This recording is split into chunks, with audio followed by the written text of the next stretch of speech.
ওয়ালাইকুম দর্শকবৃন্দ, নোয়াখালী থানা সাটকিল গ্রাম করিয়াটি। বলেন ভাই, এখানে কত শতাংশ জায়গা বিক্রি হবে? এখানে 66 জায়গা আছে। এটা হলো সাটকিল থানার ভিতরে পড়ছে করিয়াটিতে আসরুদ্দিন ব্যাপারী বাড়ি। এখানে উত্তর সাদিরখিল যে রোডটা গেছে, উত্তর সাদিরখিল থেকে করিয়াটি পর্যন্ত ওই পাশে দিয়ে এই জায়গাটা বিক্রি করা হইতেছে।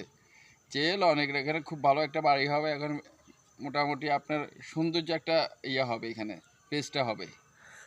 আসসালামু আলাইকুম। যদি নিতেন চান, এই যে ফাঁকা রোডটি, এই যে সাইনবোর্ড, তাদের লগে এই নাম্বারে যোগাযোগ করতে পারবেন, আপনারা নেবেন। আর এখানে এখানে আরেকটা সাইনবোর্ড আছে। এখানে জায়গাটি হচ্ছে উত্তর সাদিরখিল পার্শ্ববর্তী, উত্তর সাদিরখিল এবং করিহাটির মধ্যে পার্শ্ববর্তী হচ্ছে। এখানে একটি নাম্বার দেওয়া হয়েছে। এখানে 28% জায়গা, 28%। এই যে এখানে সাইনবোর্ড দেওয়া হয়েছে। আরেকটা নাম্বার, যদি আপনার নিতেন চান যোগাযোগ করবেন। 28 ডিসিম জায়গা, এখানে 28 ডিসিম জায়গা। এখানে যদি আপনার নিতেন চান যোগাযোগ করবেন। এই জমিটি একেবারে রোড খুব সুন্দরভাবে আছে। এখানে 28 ডিসিম জায়গা, এই যে রোডও আছে। ওই যে প্লেসটি খুব সুন্দর। এই যে জায়গাটি, ওই যে জায়গাটি দেখা যাচ্ছে, এই যে আপনাদেরকে দেখে এখানে বেড়ি দেওয়া হয়েছে তারা জাল দিয়ে। এই যে বেড়ি দেওয়া হয়েছে জাল দিয়ে বেড়ি দেওয়া হয়েছে এই জায়গাটি। যদি আপনারা নিতেন চান যোগাযোগ করবেন এই নাম্বারে। আসসালামু আলাইকুম ওয়া রাহমাতুল্লাহি ওয়া বারাকাতুহু।